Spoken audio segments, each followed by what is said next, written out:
You're worthless trash. The words didn't echo.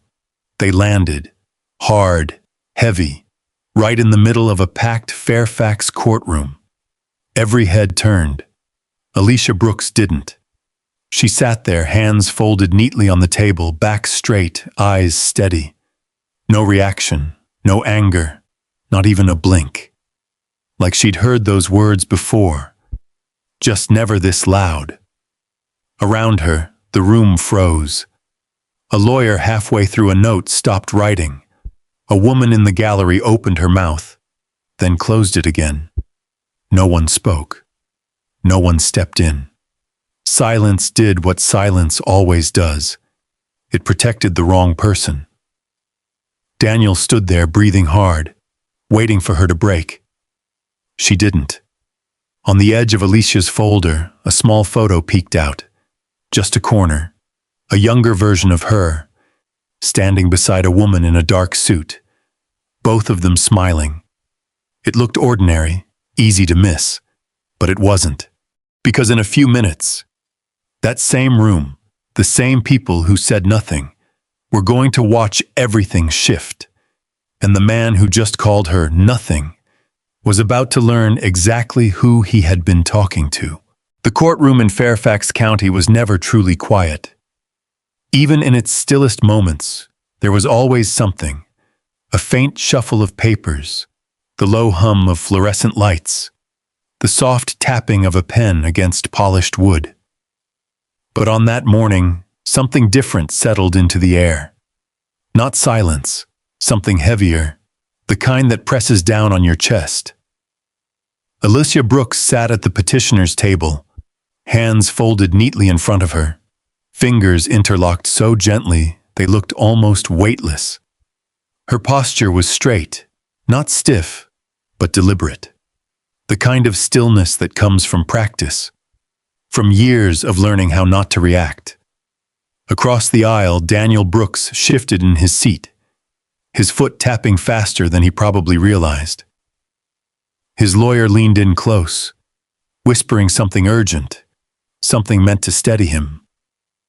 Daniel nodded once, twice, but the movement was sharp, impatient, like a man already losing control.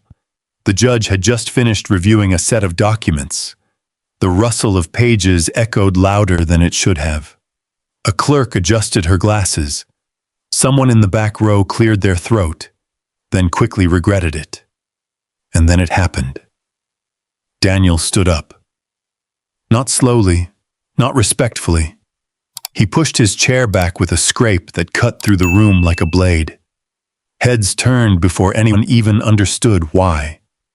His attorney reached for his sleeve. "Daniel," he shook him off. It wasn't a dramatic motion. That's what made it worse. It was casual, dismissive, like brushing dust off a jacket.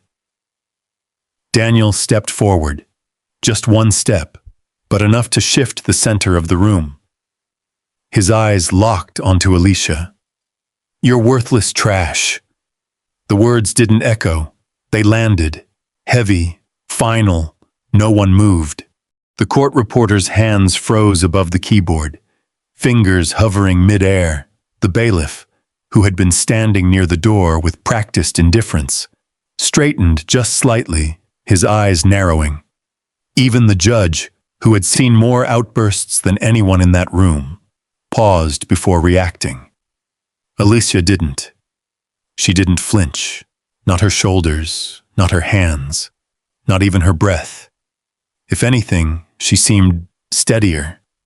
Daniel let out a short laugh under his breath, the kind that didn't come from humor, but from something deeper, something sour. 4 years, he continued, his voice rising now, filling every corner of the room. 4 years dragging dead weight. And for what?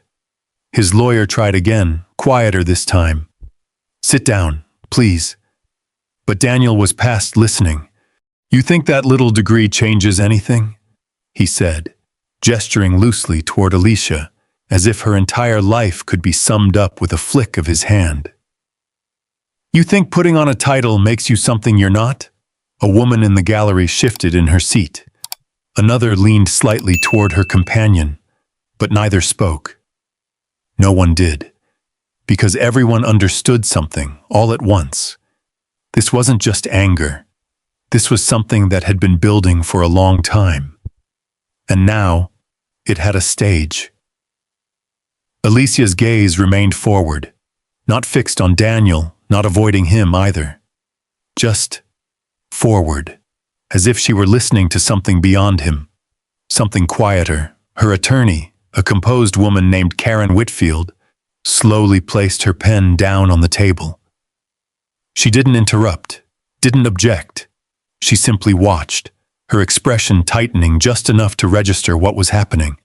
Daniel leaned forward slightly, his voice dropping, but not enough to escape the room. "You were nothing before me," he said, "and you'll be nothing after me." That was when the judge moved. Her gavel came down once, sharp, controlled. "Mr. Brooks," not loud, not angry, but unmistakable. Daniel froze mid-breath, like he had just remembered where he was. "You will sit down," the judge said, her tone even, her eyes steady, "or you will be removed from this courtroom. Immediately." For a moment, it looked like he might push back. His jaw tightened, his shoulders squared. Then something flickered across his face. Calculation, maybe, or realization. Whatever it was, it passed quickly. He sat. The chair creaked under him as he lowered himself down, but the sound barely registered. The room was still holding its breath. The judge didn't speak again right away. She simply looked at him for a few seconds longer than necessary, long enough for the weight of what had just happened to settle. Then she turned her attention back to the bench. "Let the record reflect," she said calmly. "The respondents' statements have been noted in full." The court reporter's fingers resumed their movement, faster now, catching up, capturing every word. Because that was the thing. Nothing Daniel Hill had said would disappear. Every syllable was now part of something permanent. Across the aisle, Alicia remained exactly as she had been. Still, composed, unmoved. A man in the second row leaned forward slightly, studying her face as if trying to find the crack. The reaction. The moment where something would break. It didn't come. Instead, Alicia adjusted her hands, just slightly, resting them more comfortably on the table. That was all. No anger, no tears, no visible hurt.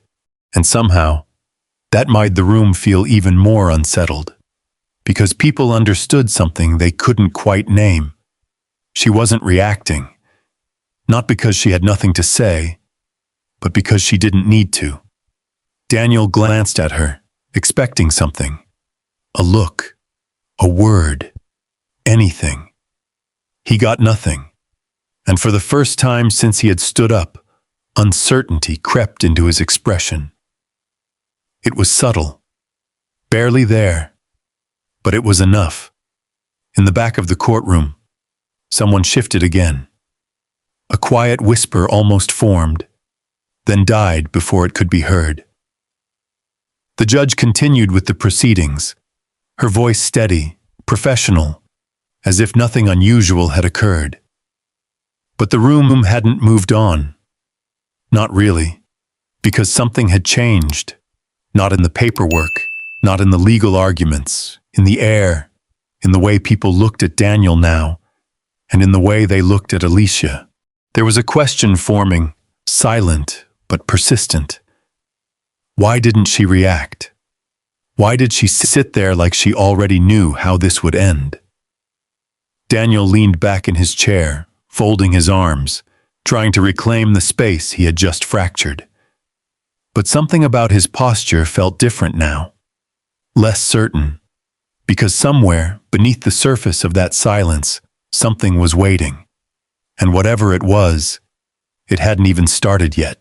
The alarm went off at 5:12 a.m., a soft chime that barely disturbed the quiet of Alicia's apartment. It wasn't the kind of sound that jolted you awake. It was the kind that assumed you were already close to waking. She opened her eyes slowly. For a moment, she didn't move. The ceiling above her was plain, off-white, with a faint crack running diagonally toward the corner.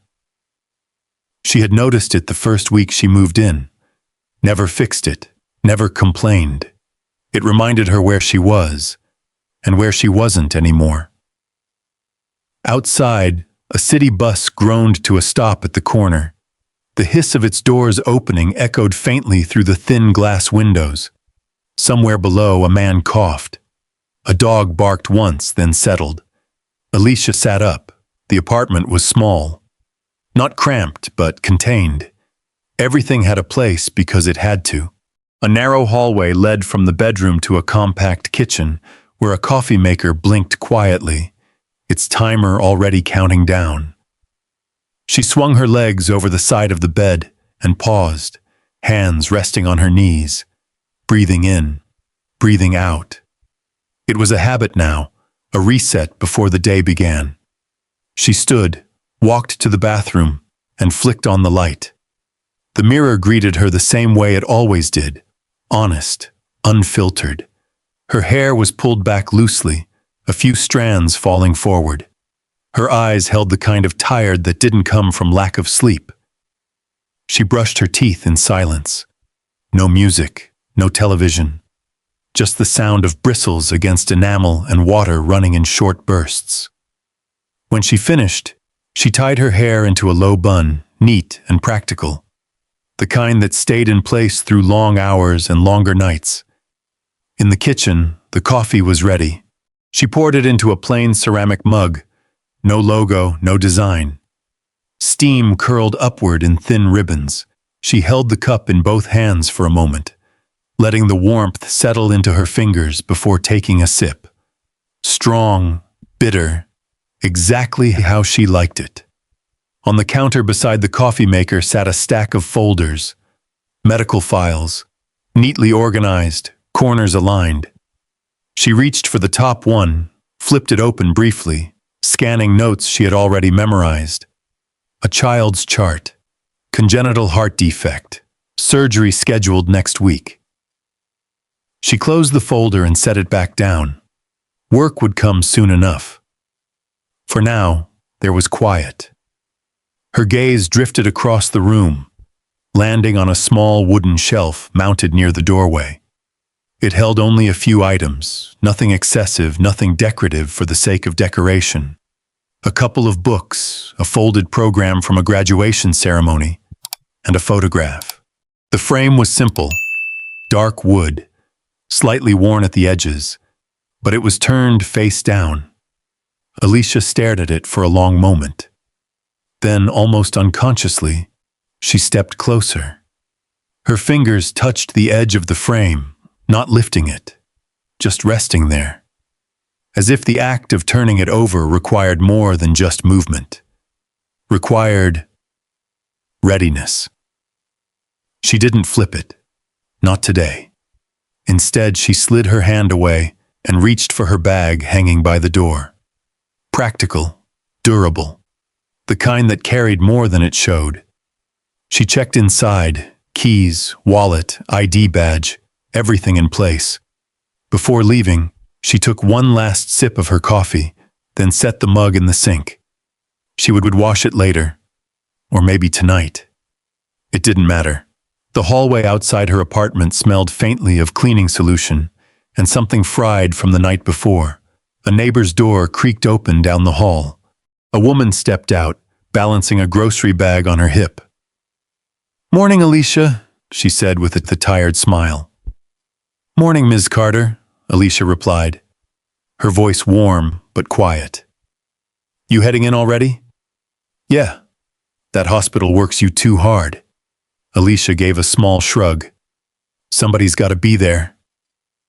Ms. Carter nodded, adjusting the bag. "You're a good one. You know that?" Alicia didn't answer right away. Then, softly, "I try." They parted ways at the stairwell. Outside, the morning air was cool, carrying the faint scent of rain that hadn't fallen yet.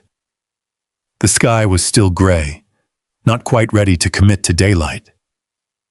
Her car was parked along the curb, a modest sedan, clean but unremarkable. She unlocked it, slid into the driver's seat, and paused before starting the engine. For a brief second, the silence returned.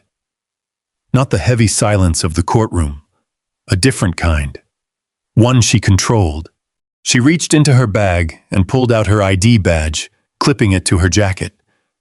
The plastic card caught the dim light, her name printed clearly beneath her photo. Alicia Brooks, nurse practitioner, Georgetown Community Hospital. She looked at it, just for a moment longer than necessary. Then she started the car. The engine hummed to life, steady and reliable. As she pulled away from the curb, the city began to wake around her. Traffic lights flickered from red to green. A man jogged past on the sidewalk, headphones in, lost in his own world. A delivery truck rumbled by, its brakes squealing as it turned the corner. Ordinary. Everything about it was ordinary. And yet, those words from the courtroom still lingered. Not in her expression, not in her posture, but somewhere deeper. You're worthless trash. She didn't flinch when she remembered them, didn't tighten her grip on the steering wheel, didn't change her breathing, but the memory sat there, like something placed on a shelf, waiting. At a stoplight, she glanced in the rearview mirror. Her reflection looked back at her, calm, composed, unchanged. If someone had seen her right then, they wouldn't have guessed anything had happened, wouldn't have guessed what had been said, or where she had been just hours before. The light turned green. She drove on, and back in the apartment she had just left, on that small wooden shelf near the door. The photograph remained face down, waiting. For the moment it would be turned over. The first time Daniel made her feel small, it didn't sound like an insult. It sounded like a joke. They had been standing in a crowded living room in Georgetown, the kind with polished hardwood floors and tall windows that overlooked streets lined with quiet money. A charity fundraiser, soft jazz playing somewhere behind the hum of conversation. People in tailored suits holding glasses of wine they barely touched. Alicia had worn a navy dress. Simple, clean lines, nothing flashy. She remembered adjusting the sleeve once, just before Daniel introduced her to a group of his colleagues. "This is Alicia," he said, his hand resting lightly on her back. "She's in healthcare." There had been a pause. Not long, just enough. Alicia had smiled. "I'm a nurse practitioner. Pediatric." "Yeah," Daniel cut in, laughing softly. "She saves lives and all that." The group chuckled politely, and the conversation moved on. At the time, Alicia told herself it was nothing. People simplified things in social settings. It wasn't personal, but it happened again and again, each time a little smaller, a little sharper. "You're so articulate," one of Daniel's friends had said over dinner once, smiling as if it were a compliment. Daniel had laughed. "See, I told you." Alicia had looked at him, waiting for him to correct it, to say something, anything, that acknowledged what had just happened. He didn't. Later that night, when she brought it up quietly in the car, his response was immediate. "You're overthinking it." "I'm not," she said, her voice calm but firm. "It didn't feel right." "It's a compliment, Alicia," he insisted, one hand on the steering wheel, the other gesturing dismissively. "People are trying to be nice. You can't take everything so seriously." She had turned toward the window after that, watching the city lights blur past. That was the first time she chose silence, not because she didn't have something to say, but because she thought maybe he would understand later. He didn't. The comments changed over time. They lost their softness, lost the disguise of humor. "You're lucky I picked you," he said one night, standing in the kitchen, staring at a sink full of dishes neither of them had touched. She had just come off a 12-hour shift.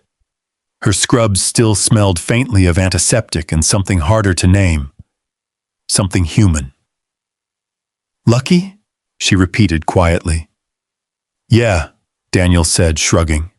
"I mean, come on. Look at where I come from. Look at where you come from." He said it like it was obvious, like it was fact. Alicia had stood there, one hand resting on the counter, her other hand still holding her keys. She didn't respond. Not then. Because she could feel something happening inside her. Not anger, something slower, something heavier, a closing. The house they lived in was in McLean. Large, open.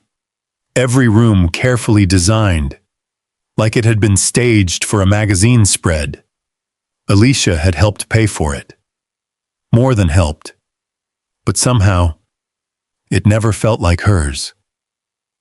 Daniel moved through it like he owned every inch. Alicia moved through it like she was visiting. At family gatherings, the difference became clearer. His mother, Linda Brooks, had a way of speaking that never crossed a line, but always stood right at the edge of it. "We just have different backgrounds," she would say, smiling gently, her hands folded in her lap. "Different values. It's not a bad thing, just different." Different. It became a word Alicia learned to recognize. At dinner, she noticed where she was seated, not next to Daniel, not near the center. At the far end, beside distant relatives who barely spoke. She noticed how conversations shifted when she joined them. How laughter quieted just slightly. How eyes slid past her, not unkind, but not welcoming either. One afternoon during a family photo session, the photographer arranged everyone in careful rows. "Let's have immediate family in the center," he said cheerfully. Daniel stepped forward. So did his parents. Alicia waited. The photographer hesitated, then gestured lightly. "Maybe you can stand just off to the side for this one." Just off to the side. She had smiled, stepped where she was told, and when the camera clicked, she was barely in the frame. Daniel didn't notice. Or if he did, he didn't say anything. That night, lying in bed beside him, Alicia stared at the ceiling for a long time. She thought about the girl she used to be, the one who had studied late into the night in a small apartment in Southeast DC, textbooks spread across a worn kitchen table, the one who had worked double shifts just to afford tuition, the one who believed, truly believed, that hard work would speak for itself, that it would be enough. She had built something, piece by piece, long before Daniel, long before his house, long before his name, and yet, somewhere along the way, she had started to shrink. Not visibly, not in ways people could easily point to, but in the quiet moments, in the pauses before she spoke, in the times she chose not to correct someone, in the way she learned to let things pass, because pushing back took energy, and she was already tired. The night she decided to leave wasn't dramatic. There was no shouting, no breaking point that could be clearly defined. Just a moment. Daniel was sitting on the couch, scrolling through his phone, barely looking up as she walked into the room. "You forgot to pay the electric bill," he said, annoyed. Alicia stopped. "I didn't forget," she said. "It's set to autopay." "Well, something's wrong," he replied. "You should check it." She looked at him, really looked, and for the first time she saw him clearly. Not the man she married, not the man she hoped he could be, just him. "You can check it too," she said. He laughed. "That's your thing. You handle that stuff." "Your thing." She nodded once. Then she walked to the bedroom, pulled out a suitcase, and started packing. Daniel didn't follow her right away. When he finally did, he stood in the doorway, watching her fold clothes with careful, deliberate movements. "What are you doing?" he asked. "I'm leaving," he scoffed. "You're being dramatic." "I'm being done." That was it. No argument, no negotiation, just a decision. 3 months later, she sat in that courtroom, listening to him call her worthless, listening to him reduce everything she had built into something disposable. And she didn't react, because she had already heard it all before, just not this loud, just not with this many witnesses. Back in the present, as the courtroom buzzed faintly with resumed activity, Alicia's fingers rested lightly against each other on the table. Steady, unshaken. Because what Daniel didn't understand, what no one in that room understood, was that she hadn't stayed silent because she believed him. She stayed silent because she already knew something he didn't. And when it came out, nothing in that room would feel the same again. The automatic doors of Georgetown Community Hospital slid open with a soft, mechanical sigh, and Alicia stepped inside without breaking stride. The air hit her first, cool, filtered, carrying that familiar blend of antiseptic and something human underneath it. The smell of effort, of people trying. The lobby was already awake. A nurse at the front desk was flipping through a clipboard, her coffee sitting untouched beside her. A man in a construction jacket paced slowly near the elevators, his phone pressed tight against his ear, voice low and urgent. Somewhere down the hallway, a child cried, sharp at first, then fading into soft hiccups. Alicia clipped her badge into place as she walked. "Morning, Alicia," someone called out. She turned slightly. It was Marcus, one of the orderlies, leaning against the wall with a tired grin. "Morning," she replied, her voice warm, steady. You working another double?" he asked. "Just the usual." He shook his head. "You say that like it's normal." She smiled faintly. "It is for me." Marcus watched her for a second longer, like he wanted to say something else.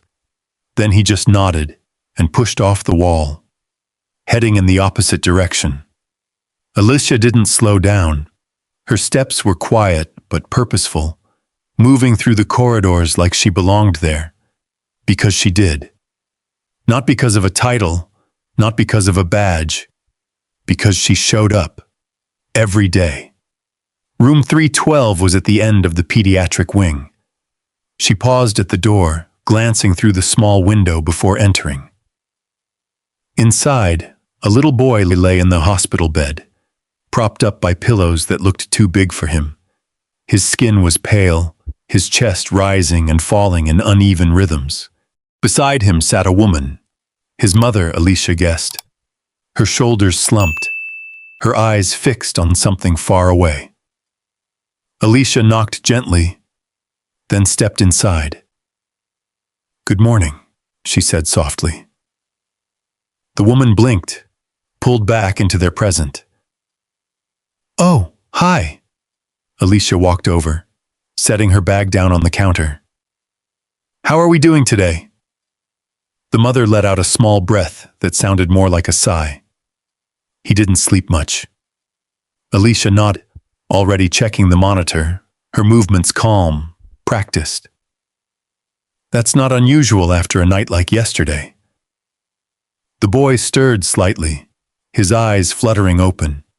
He looked at Alicia, confusion flickering for a moment before recognition settled in. "Hey there," she said, crouching down so she was at his level. "You gave us a little scare yesterday." He tried to smile. It came out weak, but it was there. "You still owe me a story," Alicia added gently. His eyes lit up just a little. "The one about the astronaut?" "That's the one." The mother watched them, something shifting in her expression. Not relief exactly. Something quieter. Something steadier. Alicia reached for the chart at the foot of the bed, scanning it quickly. She didn't rush. Didn't treat it like a task to complete. Because to her, it wasn't. "You're doing better than you think," she said to the boy, her voice soft but certain. "Your heart's been working hard, but it's stronger than it looks." He nodded, like he believed her, because she believed it.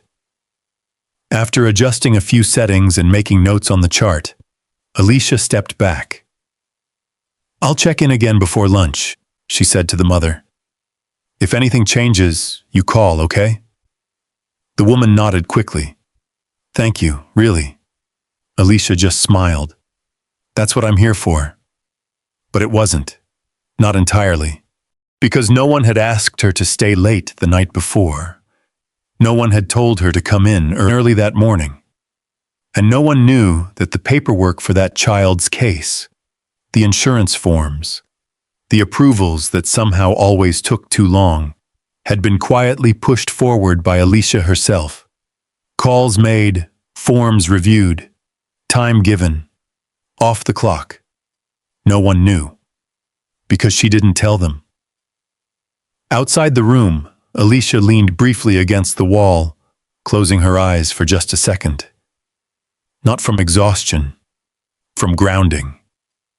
A nurse walked past, glancing at her. "You good?" Alicia opened her eyes. "Yeah, just thinking." "Dangerous habit," the nurse joked, then kept walking. Alicia let out a soft breath and pushed off the wall. Room 318 was next. An elderly man sat alone, his tray of untouched food in front of him. He stared at it like it had personally offended him. Alicia stepped inside. "Mr. Collins," she said, her tone light. "You planning on eating that? Or just giving it the silent treatment?" He looked up, surprised. Then slowly, a grin spread across his face. "I was hoping it would get the hint." She laughed softly. "If that worked, I'd be out of a job." She pulled a chair closer, sitting down beside him, not standing over him, not rushing, just sitting. "What's the problem?" she asked. He gestured at the tray. "This looks like punishment." She leaned in, examining it. "Yeah, I can't argue with you there." He chuckled. "You always tell it like it is." "Only when it matters," she replied. They talked for a few minutes, nothing important. Weather, old stories, the kind of conversation that filled space without demanding anything from it. Before she left, she adjusted his blanket, just slightly, a small thing, but he noticed. "Thank you," he said quietly. Alicia paused at the door. "You're welcome." She stepped back into the hallway, the noise of the hospital wrapping around her again. Beeping monitors, rolling carts, distant voices calling out names, life moving, and through all of it, Alicia moved with a quiet purpose that no one in that courtroom had seen. No one there knew about the boy in room 312, or the man in room 318, or the hours she gave that didn't show up on any record. They didn't know how many people she had helped, how many small moments she had held together. Because those things didn't come with applause, they didn't come with witnesses, and they didn't come with titles that impressed people like Daniel.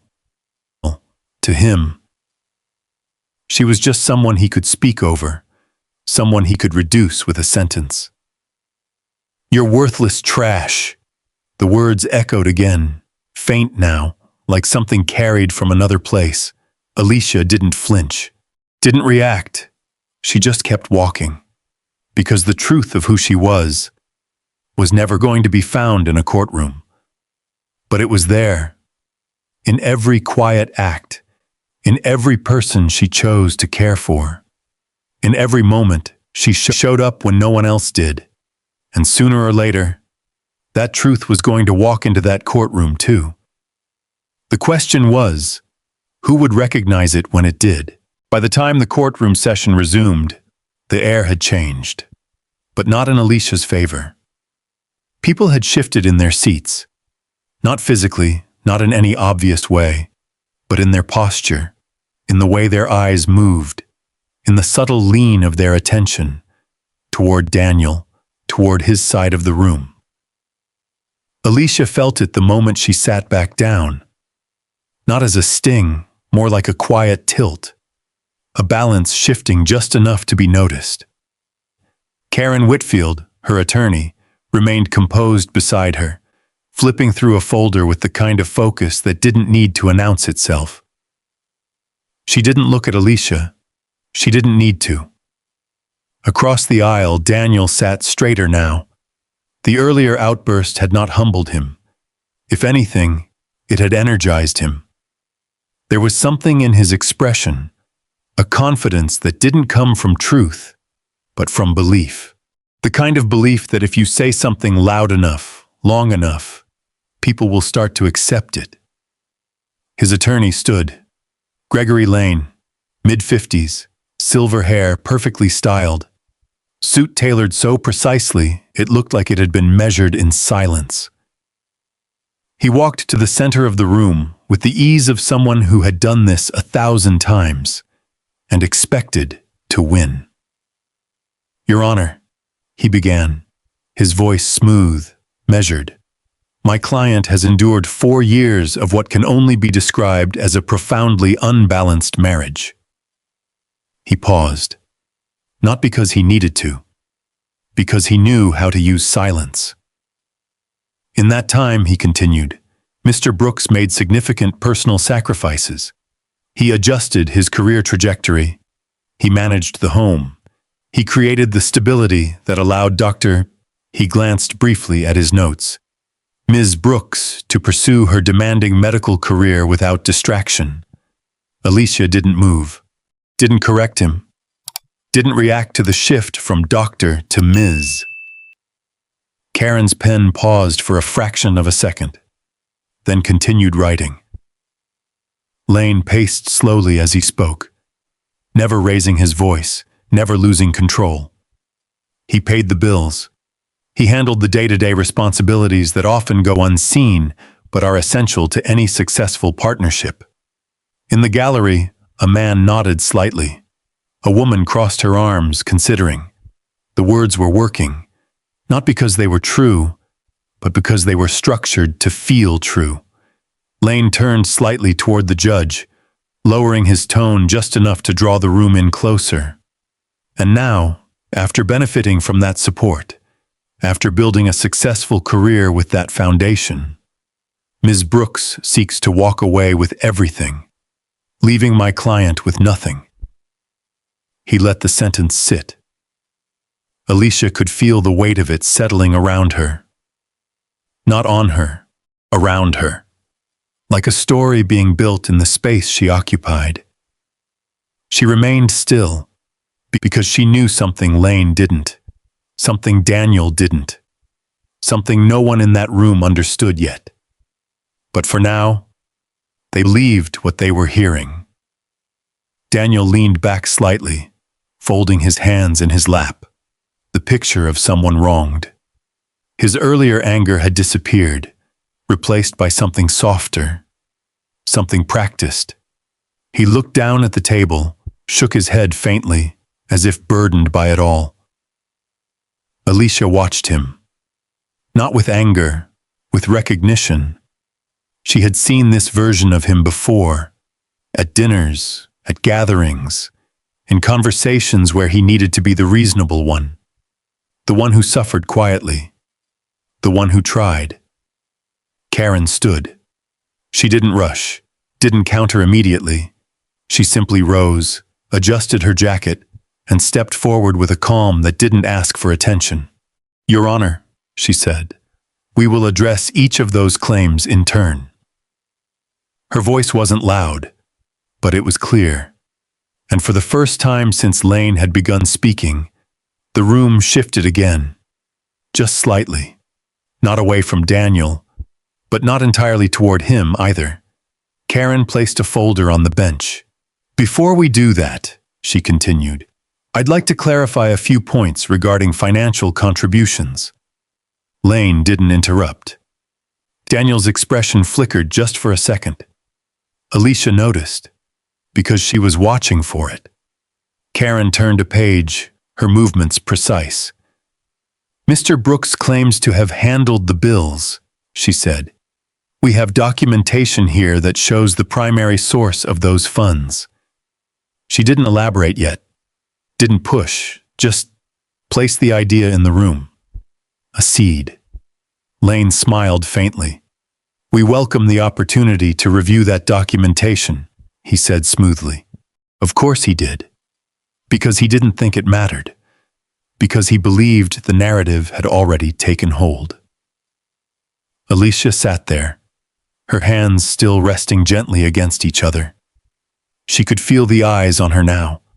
Not all of them, but enough. People assessing, weighing, deciding. And still, no one spoke. No one questioned the shift. No one challenged the story forming in real time. Because it was easier to watch. Easier to let the system play out. Easier to stay silent. Alicia understood that. She had lived in that silence, worked inside it, moved through rooms where people chose not to see what was right in front of them. It didn't surprise her. It didn't hurt her. Not anymore. What mattered was what came next. Karen closed the folder gently. We'll proceed with evidence shortly, she said.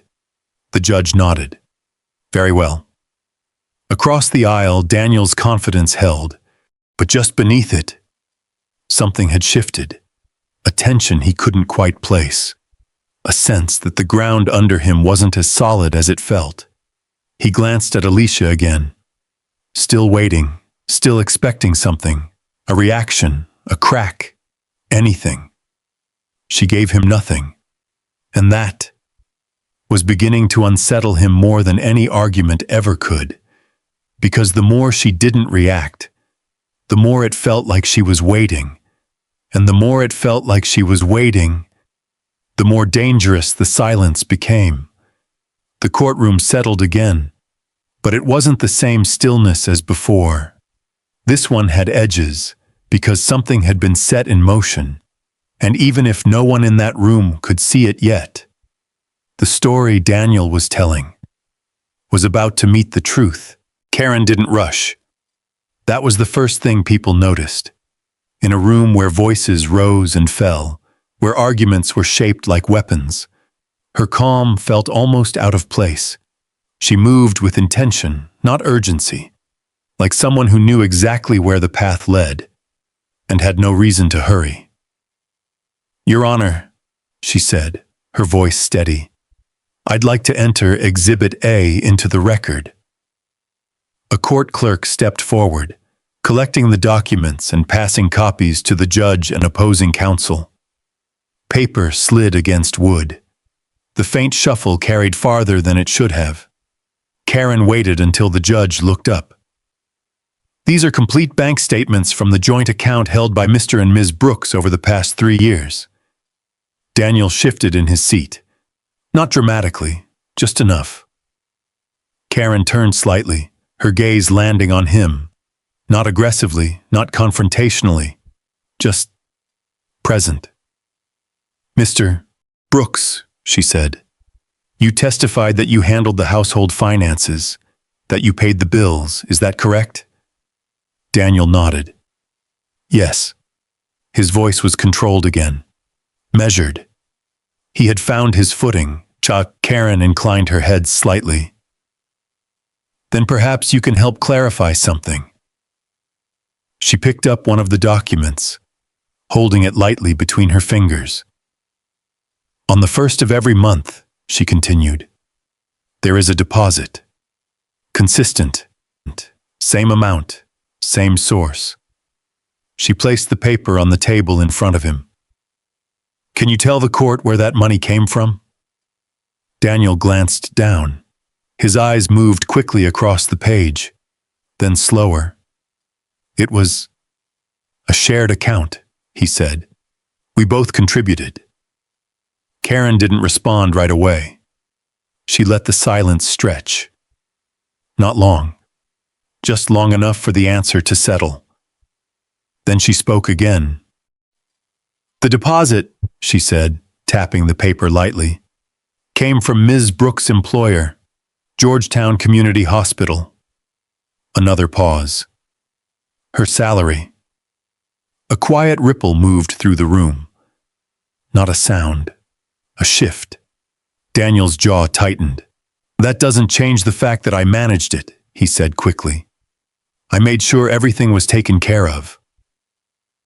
Karen nodded, as if acknowledging the point. Managed, she repeated. Then she reached for another document. Let's look at the mortgage. A new set of papers slid forward. This is the property deed for the marital home in McLean. She placed it in front of the judge. And this, she continued, placing another sheet beside it, is the payment history. Her finger traced down the page. Can you tell the court whose name appears on the mortgage, Mr. Brooks? Daniel didn't answer immediately. The hesitation was small, but visible. Hers, he said finally. And who made the monthly payments? Karen asked. Daniel exhaled through his nose. She did. The words landed differently this time. Not like accusations, like facts, unavoidable. Karen stepped back slightly, giving the room space to absorb it. Let's move on. She picked up another folder. Vehicle registrations, a 2023 Lexus RX and a 2022 Honda Accord. She flipped the page. Both registered solely under Ms. Brooks's name. Daniel leaned forward, his composure thinning. I drove the Lexus, he said. Karen looked at him. Driving a vehicle, she said evenly, is not the same as owning it. A few heads in the gallery shifted. Not in agreement, in recognition. Karen closed that folder and opened another. Investment accounts, she said. Retirement contributions, savings. She glanced at the judge. Funded entirely by Ms. Brooks's income. Daniel's foot started tapping again. Faster now, the rhythm uneven. Karen didn't raise her voice, didn't press harder. She didn't need to, because the pressure was already there. Built into the numbers, built into the paper, built into the quiet realization spreading through the room. She turned one final page. And now, she said, I'd like to address the nature of Mr. Brooks's emotional support. Daniel stiffened. His attorney shifted beside him, leaning in slightly. Karen lifted a printed sheet. Text messages, she said, sent from Mr. Brooks to Ms. Brooks over the past 2 years. She didn't read them all. She didn't need to. Just one. She glanced down, then back up. You think that degree makes you better than me? She read. You're still just a girl from Southeast. The words hung in the air. Different now, stripped of tone, stripped of context. Just there, unavoidable. Daniel's face flushed. That's not, he started. Karen raised a hand slightly. I'm not finished. She set the paper down and picked up a small flash drive. Your Honor, I'd also like to submit an audio recording. The judge nodded. Karen walked to the side, handing the drive to the clerk. A moment later, the courtroom speakers crackled softly. Then Daniel's voice filled the room. Louder than it had been moments ago. Clearer, because this time it couldn't be interrupted. You'd be nothing without me, the recording said. Nothing. You hear me? You should be thanking me every day. The audio ended. Silence followed. Not the heavy silence from before. This one was sharper, more defined, because now there was something to hold on to, something real, Daniel leaned back in his chair, his hands gripping the armrests. "That's out of context," he said quickly. "You don't know what led up to that?" Karen didn't argue, didn't interrupt. She simply looked at him. And in that look was something undeniable. There is no context that changes what was said. The judge made a note. Her pen moved slowly, deliberately. Across the aisle, Daniel's confidence had shifted. Not gone, but cracked. He glanced at his attorney. For the first time, there was something in his eyes that hadn't been there before. Not anger, not arrogance, uncertainty. Alicia sat exactly as she had been, still, composed, her hands resting lightly on the table, but something had changed. Not in her posture, in the room. The weight that had once leaned toward Daniel was beginning to lift. Not fully, not yet, but enough. Enough for people to start seeing, really seeing, the story Daniel had told, and the truth that was now standing beside it. And as the two began to collide, it became clear only one of them was going to survive. For a brief moment, the courtroom felt balanced. Not fair, not resolved, just balanced. Daniel sat back in his chair, his hands still gripping the armrests, but his breathing had slowed. The initial cracks in his composure had begun to settle, patched over by something familiar. Defensiveness. He leaned toward his attorney, whispering quickly, urgently, words too low to hear, but sharp enough to feel. Gregory Lane nodded once, his expression tightening just slightly, as if recalculating. Across the aisle, Alicia remained still, unchanged. But the room wasn't looking at her the same way anymore. There were glances now, measured, curious. People who had leaned toward Daniel before were no longer as certain. The narrative had shifted, even if only a few degrees. And for Daniel, that shift was intolerable. He straightened in his seat, rolling his shoulders back like a man preparing to reclaim something slipping from his grasp. When he spoke again, his voice was controlled. At first. "This is exactly what she does," he said, not looking at Alicia, but speaking into the room. "She twists things, takes pieces out of context, and makes them sound worse than they are." Karen didn't respond. The judge didn't interrupt, because this wasn't a legal argument. This was something else. Daniel leaned forward slightly, his fingers pressing into the table. "You don't see what it was like," he continued, his tone rising just enough to carry. "You don't see the nights I was alone, the dinners I made that she never showed up for, the way she made everything about her career." He let out a short breath, shaking his head. "I sacrificed things too." The word hung there. Sacrificed. As if saying it enough times might make it true. Alicia didn't look at him. Didn't acknowledge the version of reality he was trying to rebuild in front of strangers. Because she knew something he didn't. Truth didn't need volume. It needed time. And Daniel was running out of both. "You think money tells the whole story?" he pressed, his voice sharpening. "You think because she made more, that means she gave more?" Lane shifted beside him. "Daniel," but Daniel didn't stop. "Relationships aren't just numbers," he said. "They're about respect, about knowing your place in something." There it was, small, almost hidden, but it landed. The judge's pen paused again. Karen's eyes lifted slightly. Alicia's fingers tightened just once before relaxing again. Daniel felt the shift, and instead of pulling back, he pushed forward, because that's what people like him did when they felt control slipping. They didn't retreat. They escalated. "She forgot that," he said, his voice louder now. "Forgot who stood by her when she had nothing. Forgot who gave her a life she couldn't have built on her own." A quiet murmur moved through the gallery. Not agreement. Not yet. But discomfort. Something wasn't lining up. Daniel turned then. Finally, his eyes locking onto Alicia. And there was something in that look now that hadn't been there before. Not just anger, something sharper, something meaner. You walk around acting like you earned everything, he said, his voice dropping, but somehow carrying farther.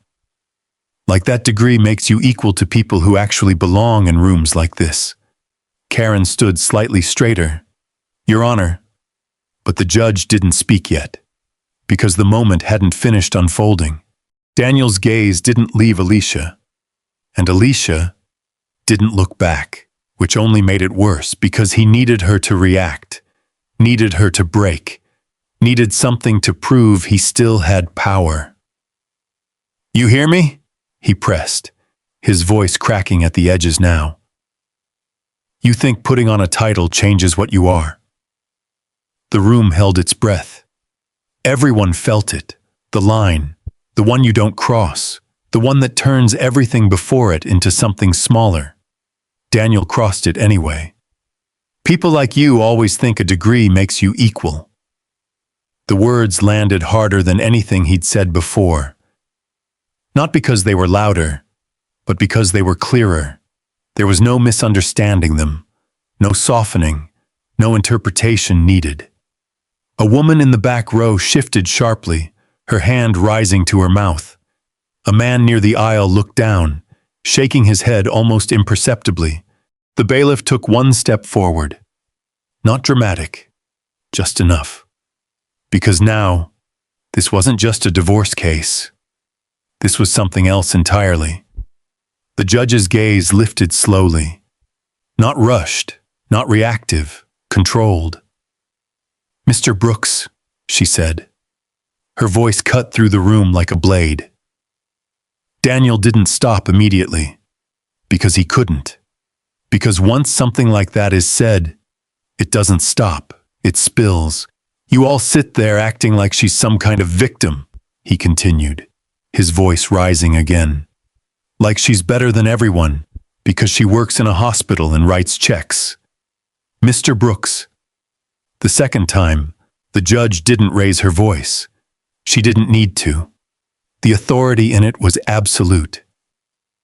Daniel froze, mid-sentence, mid-breath. The silence that followed was no longer heavy. It was sharp, defined, unavoidable. You will not continue down this path, the judge said, her eyes fixed on him. Do you understand me? Daniel swallowed, nodded, but the damage had already been done, because this time, it wasn't just recorded. It was witnessed, felt, understood. Across the aisle, Alicia finally moved. Not much, just enough to shift her hands slightly on the table. Her face remained calm, but something in her eyes had changed. Not anger, not hurt, clarity. Because this was the moment, the one she had been waiting for, not the insult, not the outburst, but the truth, unfiltered, unhidden, spoken out loud for everyone to hear. And now that it had been said, there was no taking it back. The courtroom didn't feel the same anymore, because everyone understood something now. The story Daniel had been telling wasn't just falling apart. It had just exposed something far deeper, something he couldn't control. And as the silence settled again, it carried a different question this time. Not about Alicia, about him. Who exactly had been standing in that room all along? And how much had they chosen not to see? Because now, they didn't have that choice anymore. The judge's gavel came down once, not to end anything, just to hold it together. We will take a 15-minute recess, she said, her voice even. But there was something underneath it now, something tighter, less patient. Chairs scraped softly across the floor as people stood. Conversations didn't start right away. They formed slowly, in low murmurs, like something fragile that might break if spoken too loudly. Daniel remained seated for a moment longer. His hands rested on the table, fingers spread, as if he were trying to steady himself against something invisible. His lawyer leaned in quickly, whispering fast, controlled, urgent. "You cannot do that again," Lane said under his breath. "You're making this worse." Daniel didn't respond. He just stared ahead. Across the aisle, Alicia stood. No rush, no hesitation. She gathered her folder, slid it neatly under her arm, and turned toward the exit without looking at anyone. Not Daniel, not the judge, not the people who were now watching her in a way they hadn't before. She walked out of the courtroom like she had done it 100 times, like it didn't matter. The hallway outside was quieter than the courtroom, but not by much. The echo of footsteps carried along the tiled floor. A vending machine hummed in the corner. Someone laughed too loudly down the hall, then quickly lowered their voice. Alicia stepped to the side, near a row of narrow windows that let in a dull gray light. She set her folder down on the ledge and exhaled. Not sharply, not like someone releasing tension, more like someone marking a moment. Then she reached into her bag. Her phone. The screen lit up before she even unlocked it. One message. Just 2 words. "I'm here." Alicia stared at it. Her thumb hovered just above the screen, not moving. For a second, just one, her composure shifted. Not enough for anyone else to see, but enough for her to feel. A memory flickered. The photograph, the one on the shelf, turned face down. A younger version of herself, standing beside a woman whose presence had always filled a room without needing to announce it. A woman who didn't raise her voice, didn't chase recognition, didn't need to. Alicia blinked once. The moment passed. She typed slowly. "You don't have to." 3 dots appeared almost instantly, then disappeared. Then came the reply. "I already am." Alicia looked at the message for a long time. Not surprised, not confused, just aware. Behind her, footsteps approached. "Alicia," she turned. It was Marcus, her brother. He had been sitting quietly in the gallery the entire time, saying nothing, watching everything. Tall, broad-shouldered, his presence carried the kind of weight that didn't need words. "You okay?" he asked. She nodded once. "I'm fine." He studied her face, like he was looking for something beneath the surface. He crossed a line in there. Alicia didn't answer right away. "He's been crossing that line for years," she said finally. Marcus exhaled, running a hand across the back of his neck. "You don't have to carry this by yourself." "I'm not," she replied. He glanced at her phone, at the message still glowing on the screen. A flicker of understanding passed through his expression. "She's here?" he asked quietly. Alicia didn't look up. "Yeah." Marcus let out a slow breath. "Then it's about to change." Alicia didn't respond, because she already knew. Back inside the courtroom, the atmosphere had shifted again. Not loudly, not visibly, but in a way that people felt without understanding why. Daniel stood now, pacing a few steps near the table, his voice low but sharp as he spoke to Lane. "This is ridiculous," he muttered. "She's twisting everything." Lane didn't argue. He didn't agree either. He just watched.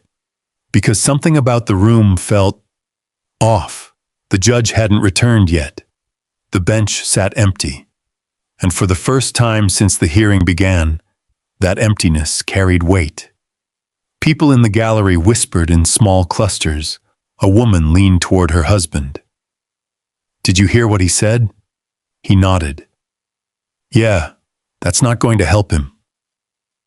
Another man shook his head slowly. It's already out there.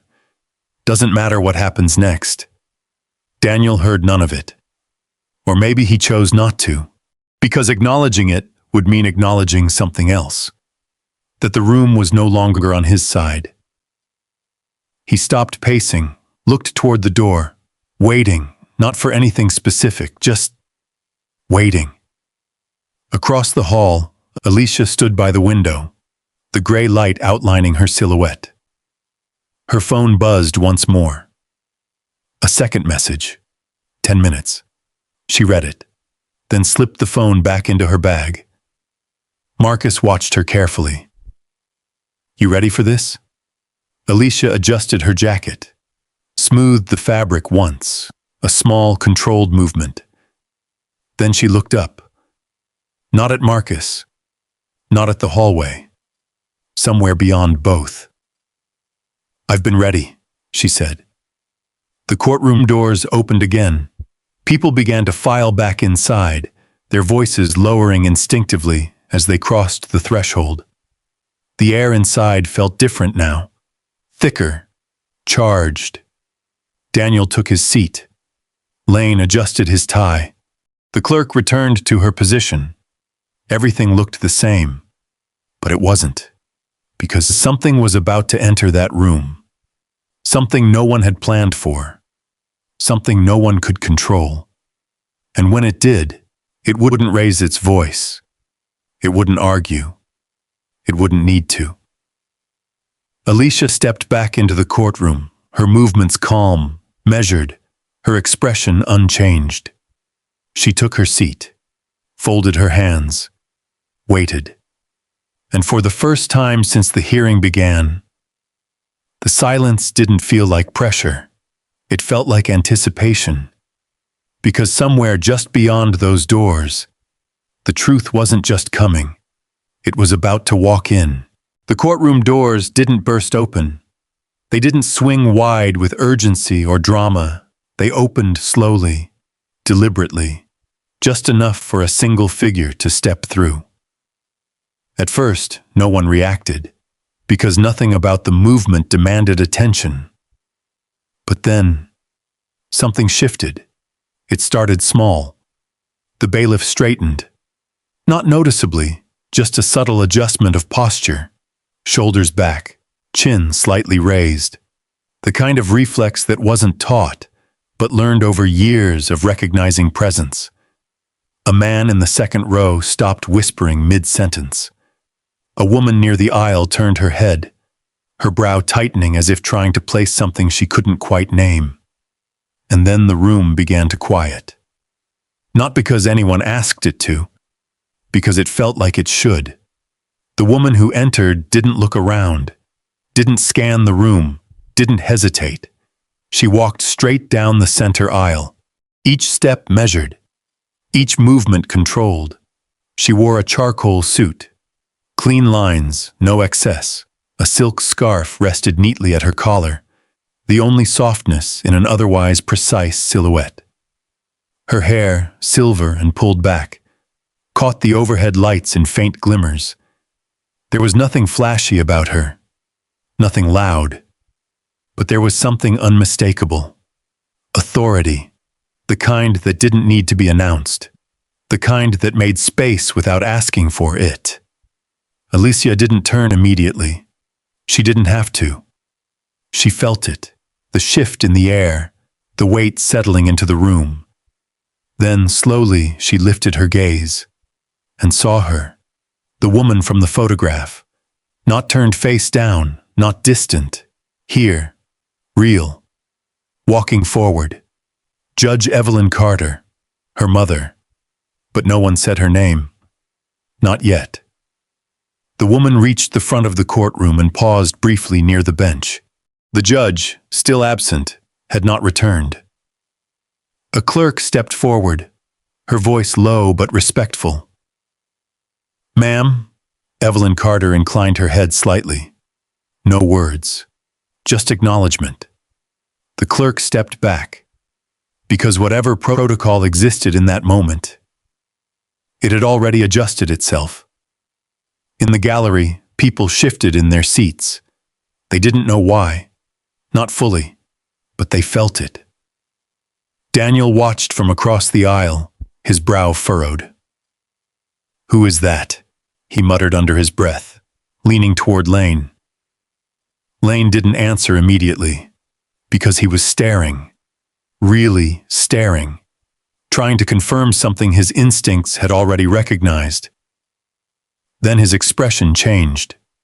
Not gradually, instantly. His face lost color. "That's," he began, then stopped. Daniel frowned. "What?" Lane leaned closer, his voice dropping to a whisper that barely existed. "That's Judge Evelyn Carter." The name landed like something solid, heavy. Daniel blinked. "So?" Lane didn't look at him. "She's one of the most senior judges in the state." Daniel's confusion didn't fade.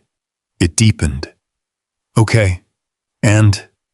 Lane finally turned, his eyes sharp now, urgent.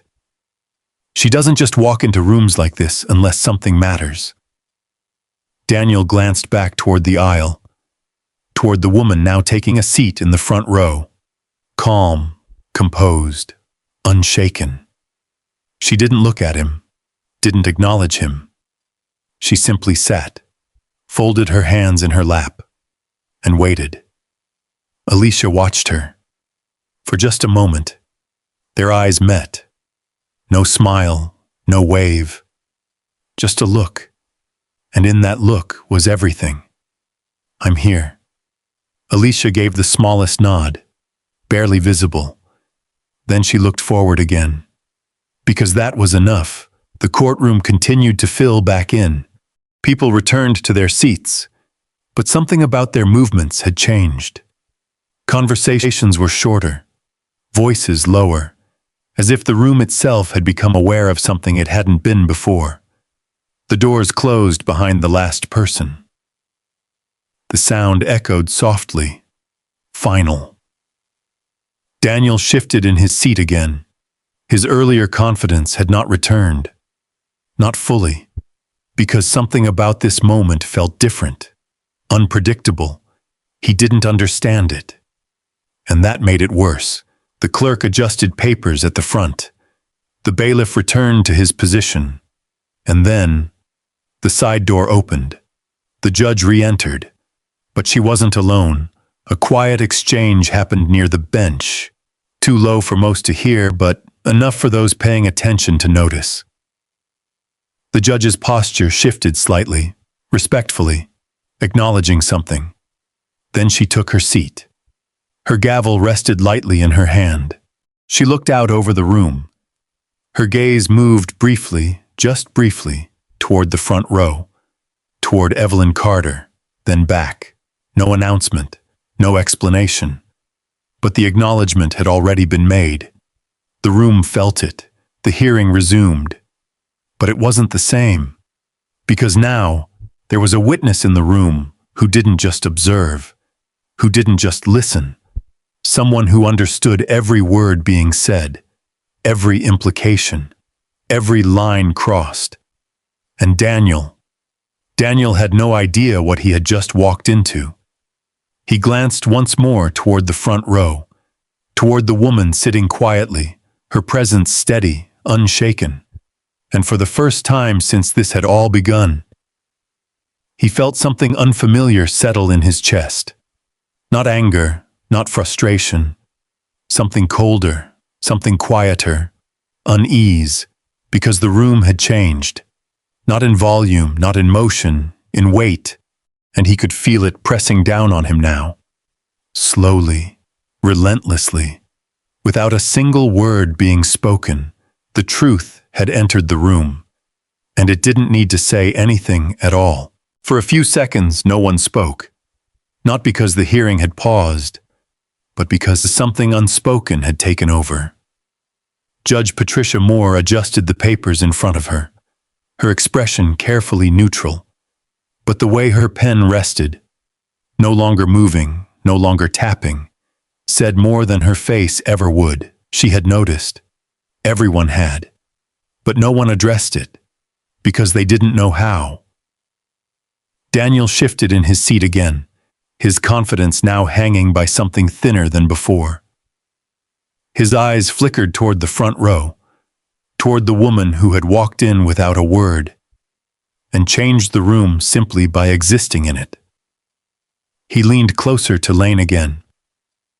"Why is she here?" he whispered. Lane didn't answer immediately, because he wasn't guessing anymore.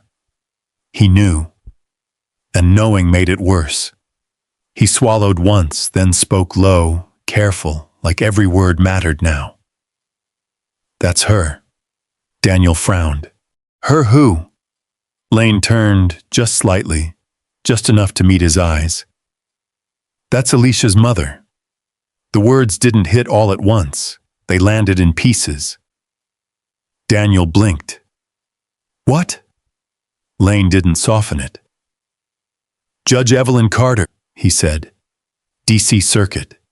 She's been on federal appellate benches for over 2 decades. Daniel stared at him. Then slowly, almost mechanically, he turned his head again. Looked at her. Really looked this time. The woman sitting in the front row, hands folded, back straight, eyes forward, not watching him, not acknowledging him. Just there. "She doesn't look like," Daniel started, then stopped. Lane cut him off, sharper now. "She doesn't need to look like anything." That was the moment. The one where something inside Daniel shifted. Not visibly, not dramatically, but enough. Because for the first time, he understood. Not fully, not everything, but enough to realize that whatever control he thought he had was gone. Back at the bench, Judge Moore cleared her throat. "Let's proceed," she said. Her voice was steady, but there was a difference now. A precision, a weight behind each word that hadn't been there before. Karen Whitfield stepped forward again, her movements unchanged, her tone just as calm as before. But now she didn't have to carry the room alone. "Your Honor," she said, "we've addressed financial contributions and communication patterns. I'd like to briefly summarize." She turned a page. "Over the course of this marriage, Ms. Brooks earned the majority of the household income. She maintained the mortgage, vehicle payments, and primary expenses." She didn't raise her voice, didn't emphasize, she didn't need to, because the numbers were already in the room, already seen, already understood. "Mr. Brooks's claims of sole financial support," she continued, "are not supported by any documentation submitted to this court." A quiet shift passed through the gallery. This time it wasn't uncertainty. It was recognition. Daniel sat still. Too still. Because moving now would mean reacting. And reacting would mean acknowledging. And he wasn't ready to do that. Not yet. Karen closed the folder. "No further questions at this time." She stepped back. The room waited. Judge Moore looked down at her notes, then up again. Her gaze moved across the courtroom, lingering for just a fraction of a second. On the front row, on Evelyn Carter, then back. "Mr. Brooks," she said. Daniel straightened. Automatically, like he had done so many times before. "Yes, Your Honor." "Do you have anything further to add before the court proceeds?" The question was simple. Routine. But the timing made it something else. Daniel hesitated. For the first time since this began, he didn't know what to say. Son leaned in quickly. "Say nothing," he whispered. "We're done talking." But Daniel wasn't listening anymore, because something else had taken hold. That same thing that had pushed him earlier. That need, to regain control, to reclaim the room. He stood, slowly this time, not explosive, but deliberate. Lane's hand shot out, gripping his sleeve. "Don't!" Daniel pulled free, not violently, just enough. And then he spoke. "You all think you've got this figured out," he said, his voice lower now, tighter. Like a few bank statements tell the whole story. The room didn't interrupt, didn't react, because they had already heard him. And now, they were waiting. "Yeah, she made money," he continued. "Yeah, she paid for things. But that doesn't make her better than me." He glanced toward Alicia, then, for a brief second, toward the front row, toward Evelyn Carter. Their eyes didn't meet. Because she didn't look at him, she didn't need to. And somehow, that made it worse. "You want to talk about who she is," Daniel said, his voice rising again, but not out of control this time. Controlled anger, directed. "You want to talk about what she really is?" Lane tightened his grip on the table. "Daniel!" But it was too late, because Daniel had already stepped forward, already committed. "She walks around like she earned everything," he said, "like she belongs in rooms like this." His voice cracked. Not from weakness, from pressure, from something breaking under the surface. "And now I see why," he added, his words slower now, sharper. "It's not just her, is it?" The room held still. Every person in it felt the shift, felt the direction of what he was about to say. Daniel turned fully this time, looking toward the front row, toward the woman who had said nothing, done nothing, and yet changed everything. "Must be nice," he said, his voice edged with something bitter. "Having someone like that behind you." Alicia didn't react. Evelyn Carter didn't move. The judge didn't speak. But the room understood. This wasn't just about a marriage anymore. This wasn't just about money. This was about something deeper, something Daniel had finally started to see. Too late. Because now that he knew who she was, now that he understood the connection, everything he had said before, every word, carried a different weight, a permanent one. And as he stood there, in the middle of the courtroom, trying to hold on to something that had already slipped through his hands, one truth settled in. Quiet. Unavoidable. He hadn't just exposed Alicia, he had exposed himself, in front of the only witness who truly mattered. And she hadn't said a single word. For a long moment, no one moved. Daniel stood there, his chest rising and falling, his words still hanging in the air like something that couldn't be pulled back. The room felt tighter now, smaller somehow, as if the walls had leaned in just enough to listen. Judge Moore didn't speak right away. She let the silence do what it needed to do. Because silence, at that point, was louder than anything Daniel could have said. Finally, she lowered her pen and looked directly at him. "Mr. Brooks," she said, her voice calm, but sharpened with something unmistakable. "You will sit down." This time it wasn't a suggestion. Daniel hesitated, just for a second. Then he sat. Not because he wanted to, because he had no choice left. Lane leaned in immediately, his voice low but urgent. "You're done. Do you understand me? You don't say another word." Daniel didn't respond. His eyes drifted again, toward the front row, toward Evelyn Carter. She hadn't moved, hadn't reacted, hadn't acknowledged anything he said. She simply sat there, hands folded, watching. Not him, the room, the process, and somehow, that was worse. because there was no anger in her expression, no judgment, just a kind of quiet certainty, like she had seen this before, many times. Back at the bench, Judge Moore adjusted her glasses. "The court has heard enough," she said. The words were simple, but final. She turned a page slowly, deliberately, as if marking the transition from argument to decision. "Based on the evidence presented," she continued, "this court finds that Ms. Brooks was the primary financial contributor throughout the duration of the marriage." Daniel's fingers tightened around the edge of the table. "So, the documentation clearly shows that she maintained the mortgage, vehicle payments, and the majority of household expenses." Each sentence landed like a step, measured, unavoidable. Mr. Brooks' claim to equal financial contribution is not supported by the record.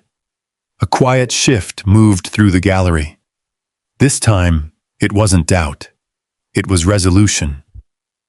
Judge Moore looked up again. Her eyes settled on Daniel. "And regarding your conduct in this courtroom," she paused, not for effect, for emphasis.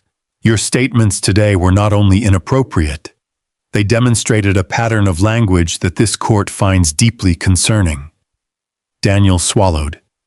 His earlier confidence, what little remained, collapsed under the weight of it. "This court does not tolerate language that seeks to diminish another person's worth based on background, identity, or perceived status." The words were precise, carefully chosen, but there was no mistaking their meaning. "You are hereby held in contempt," she continued. A small sound escaped someone in the back row, quickly silenced. "A fine will be issued. Further incidents of this nature will result in additional penalties." Daniel stared straight ahead, not blinking, not moving, because reacting now would mean acknowledging everything, and there was too much to acknowledge. Judge Moore returned her attention to the documents. "The court awards full ownership of the marital home, vehicles, and associated financial accounts to Ms. Brooks." Lane closed his eyes briefly, not surprised, but resigned. This decision reflects the documented contributions of both parties and the evidence presented. She lifted the gavel.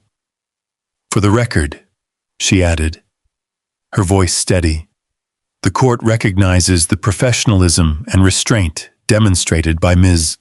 Brooks throughout these proceedings." The gavel came down. Once, sharp, final, it echoed through the room like a closing door. And just like that, it was over. But not really, because endings like that don't feel like endings. They feel like something breaking open. People began to move again, slowly, chairs shifting, papers gathering, voices returning, but softer now, measured. Daniel didn't move. He sat, staring at the table in front of him like it held something he had lost. Lane stood, already closing his briefcase. "We're done here," he said quietly. Daniel didn't look at him, didn't respond. Across the aisle, Alicia stood, just like as she had before, calm, composed. She gathered her folder, her movements steady, unhurried. No celebration, no reaction, just completion. For a brief moment, her eyes lifted. Toward the front row, Evelyn Carter met her gaze, and this time, there was the smallest change. A nod, not dramatic, not emotional, but enough. Alicia's shoulders eased, just slightly. Then she turned and walked toward the exit. Marcus fell into step beside her. Neither of them spoke. They didn't need to. Behind them, Daniel finally stood. Slowly, like his body wasn't entirely sure how to move anymore. He looked around the room, at the people who had heard everything, at the faces that no longer saw him the same way. at the space he had once controlled, now gone. He turned toward Lane. "What happens now?" he asked. Lane didn't hesitate. "I'm withdrawing as your counsel." Daniel blinked.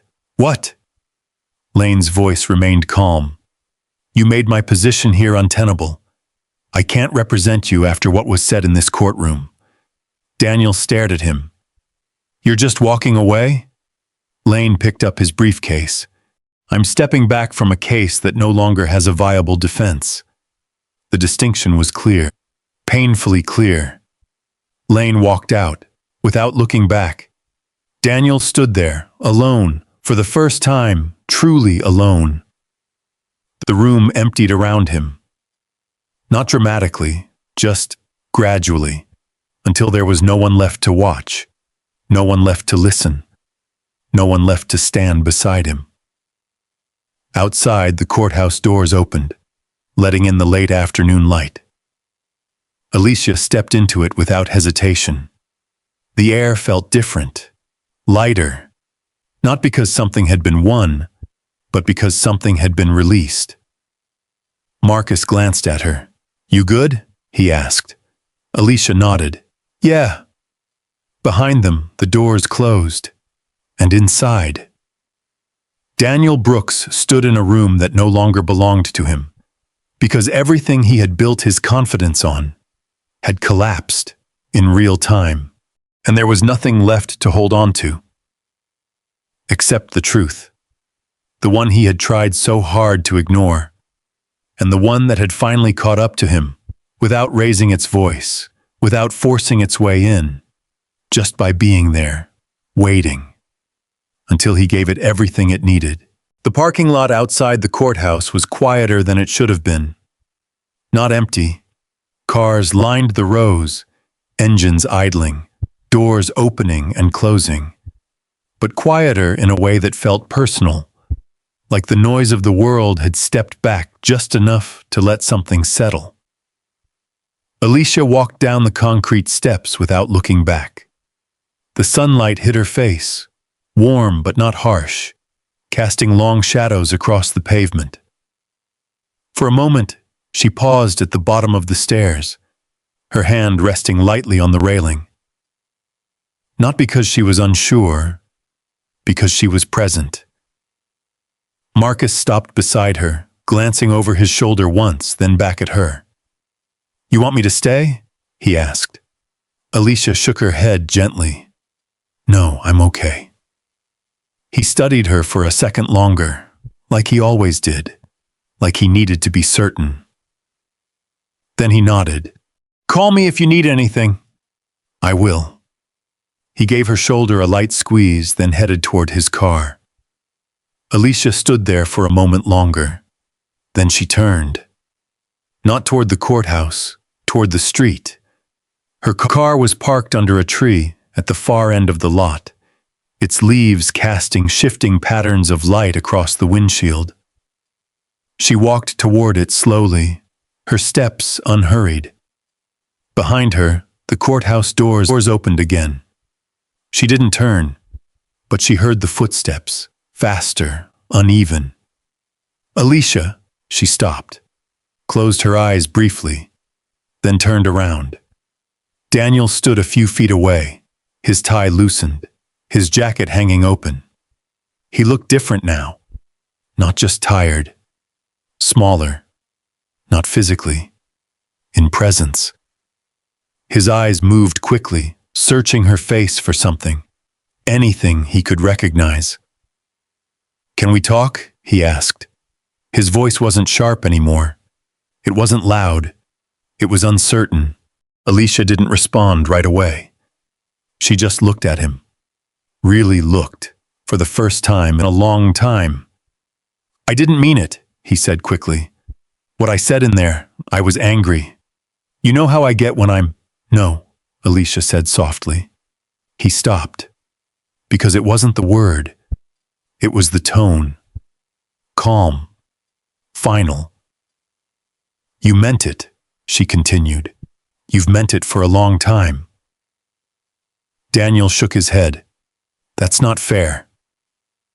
Alicia tilted her head slightly. Fair? The word lingered between them. 4 years, she said. You had 4 years to decide what was fair. He stepped closer, just slightly. I supported you. I was there when... You were there, she interrupted gently. But you didn't see me. The silence that followed wasn't heavy. It was clear. Daniel looked at her like he wanted to argue, but something held him back. Because somewhere, beneath everything else, he knew she was right. You don't get to rewrite this now, Alicia said. Not after today. Her voice never rose, never hardened, but it didn't leave space for negotiation.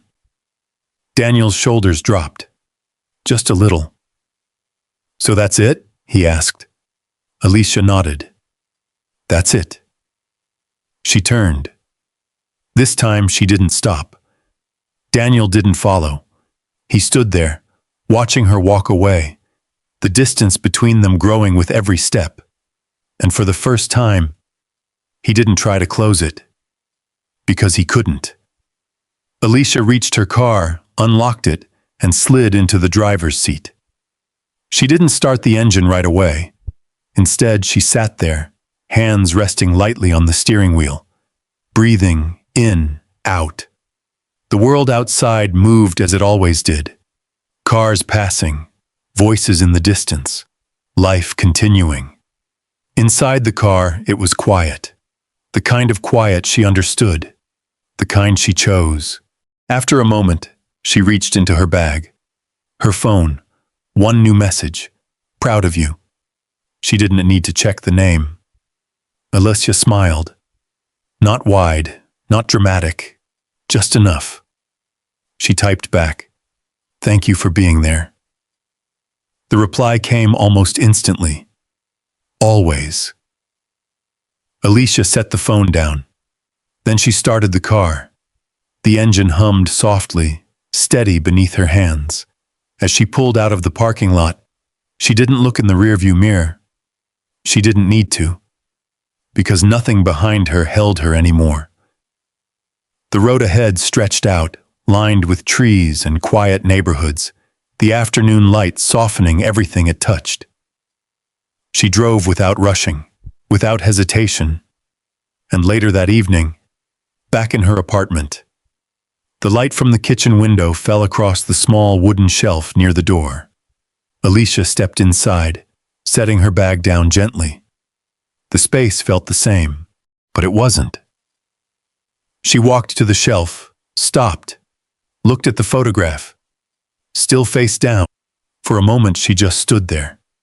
Then, slowly, she reached out and turned it over. The image caught the light. A younger Alicia, standing beside her mother, both smiling, both steady, a moment frozen in time. Not about power, not about status, about presence, about knowing who you are before anyone else tries to tell you.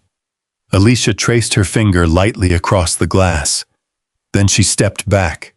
The photo remained upright, not hidden, not waiting, seen. She turned off the kitchen light. The room dimmed, shadows settling into their corners.